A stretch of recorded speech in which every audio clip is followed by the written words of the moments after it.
വണക്കം. ഇന്ന് നമ്മുടെ സ്പെഷ്യൽ കണ്ട ഉള്ളിവട. ഉള്ളിവടയല്ല, കേബേജും ഉള്ളിയും കൂടിയ വടയാണ്. ഒരു ഇടയ്ക്ക് സബോളയ്ക്ക് ഭയങ്കര വിലയായിരുന്നു. അപ്പോൾ ഉള്ളിവടക്കാരനൊക്കെ കേബേജ് ഇട്ടിരുന്നു. അപ്പോൾ തൊട്ട് കേബേജ് ഇട്ട് കഴിഞ്ഞാൽ ഉള്ളിവടയ്ക്ക് ഒരു വ്യത്യാസം അറിയില്ല നമുക്ക്, അല്ലേ?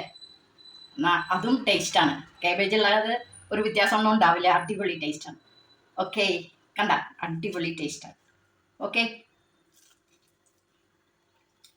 കണ്ട ഉള്ളി നല്ല വെന്തിട്ടുണ്ട്. ഇതിങ്ങനെ കുറച്ച് കണം കുറച്ച് ഇടുമ്പോഴേ തീ വല്ലാണ്ട് കൂട്ടണ്ട, മീഡിയമിൽ വെച്ച് എടുക്കുക. അപ്പോൾ ഉള്ളി നന്നായി വെന്ത് കിട്ടും. ഓക്കെ, കടലമാവിടെ കൂടെ നമ്മൾ കുറച്ച് അരിപ്പൊടി ഇടുക. എന്താണെന്ന് വെച്ചാൽ ക്രിസ്പി കിട്ടാൻ വേണ്ടിയിട്ടാണ്. ഇതിൻ്റെ ഇപ്പം ഏതൊരു ബജ്ജി ഉണ്ടാക്കുമ്പോഴും കടലമാവ്, ഉള്ളിവട ഇങ്ങനെയൊക്കെ ഉണ്ടാക്കുമ്പോൾ നമുക്ക് ദോശമാവ് ഉണ്ടെങ്കിൽ ഒരു ഇത്തിരി ചേർക്കാം.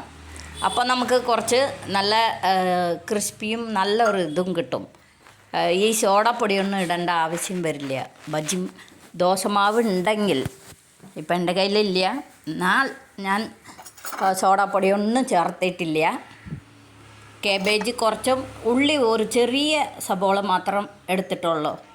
നന്നായിട്ട് ഇത് കൈകൊണ്ട് കുഴയ്ക്കുക.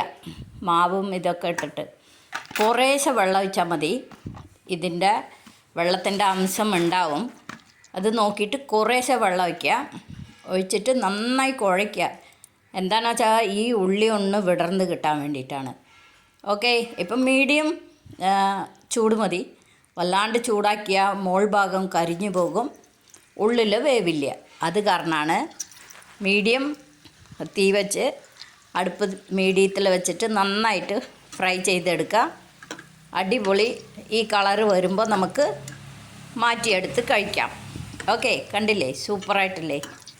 എല്ലാവരും ഉണ്ടാക്കി നോക്കൂ കേട്ടോ, ഇഷ്ടപ്പെടും. ആർക്കാ ഉള്ളിവട ഇഷ്ടപ്പെടാത്ത, അല്ലേ? Okay, thank you.